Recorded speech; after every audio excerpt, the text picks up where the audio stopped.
गांव छोटा था, शांत। जैसे ही सूरज पहाड़ियों के पीछे डूबा, परछाइयां लंबी होती गईं।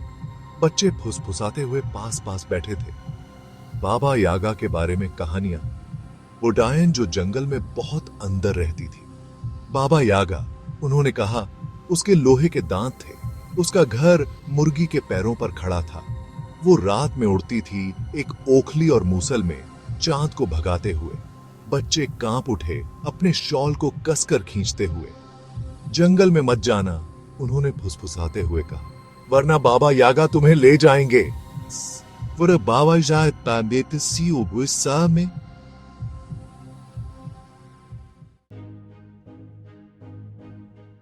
अर्जुन ने उपहास किया। वो गांव का सबसे बहादुर लड़का था। वो बचकानी कहानियों पर विश्वास नहीं करता था। बाबा यागा सिर्फ एक कहानी थी, बच्चों को डराने के लिए कही जाती थी। बाबा यागा जैसी कोई चीज नहीं है, उसने घोषणा की। उसके दोस्तों ने घबराहट भरी नजरों का आदान प्रदान किया।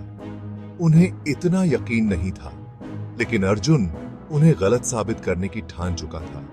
वो जंगल में जाएगा, बाबा यागा की झोपड़ी ढूंढेगा और इस बात का सबूत लेकर वापस आएगा कि वो सिर्फ एक मिथक है। सकी कैसा।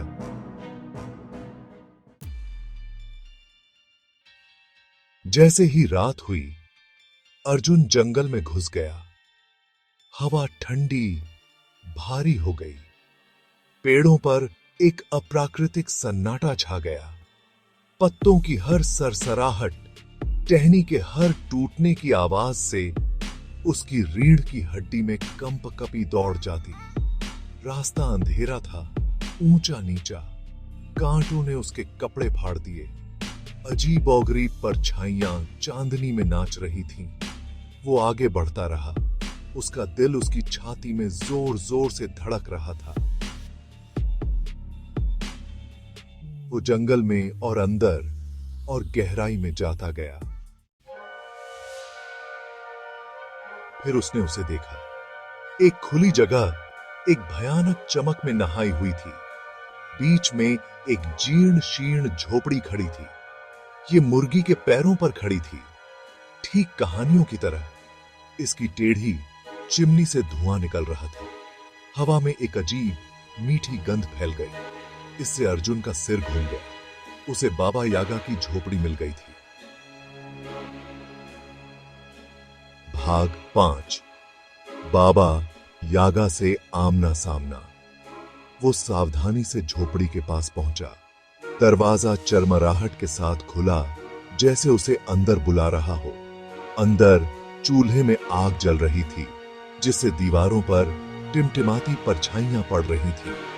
और एक 3 पैरों वाले स्टूल पर उसकी पीठ उसकी ओर करके एक बूढ़ी औरत बैठी थी। वो झुकी हुई थी। उसके लंबे भूरे बाल उसकी पीठ तक फैले हुए थे। ये बाबा यागा थी। भाग 6। साहस की परीक्षा। अर्जुन की आवाज उसके गले में ही रह गई। उसने बोलने की कोशिश की, लेकिन कोई आवाज नहीं निकली। बूढ़ी औरत ने धीरे से अपना सिर घुमाया। उसकी आंखें, 2 चमकते अंगारे उस पर टिके हुए थे।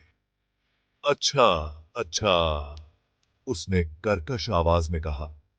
उसकी आवाज सूखे पत्तों की तरह थी, जो पैरों के नीचे कुचल रहे हों।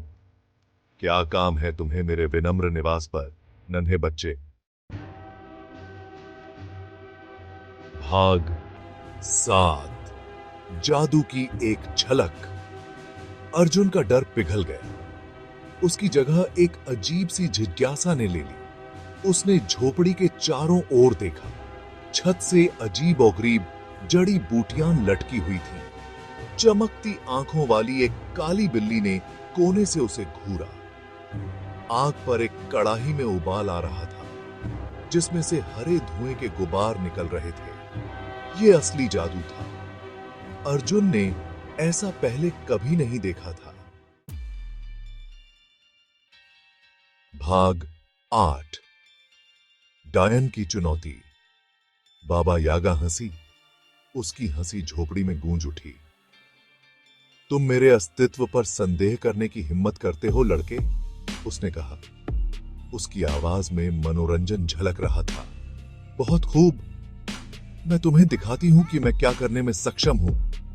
उसने अपना हाथ उठाया और कड़ाही हिंसक रूप से उबल पड़ी।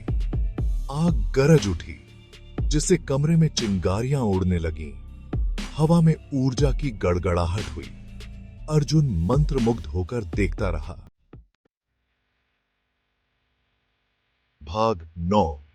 एक हताश याचना। बाबा यागा, कृपया, अर्जुन चिल्लाया। उसके दिल को एक बार फिर डर ने जकड़ लिया।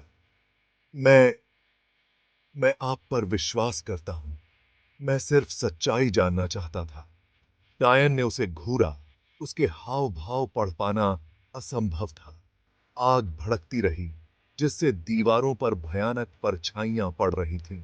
गंधक की गंध से हवा घनी हो गई। अर्जुन ने अपनी आंखें बंद कर लीं, खुद को सबसे बुरे के लिए तैयार करते हुए। सी बात सी अब सी जोंबू।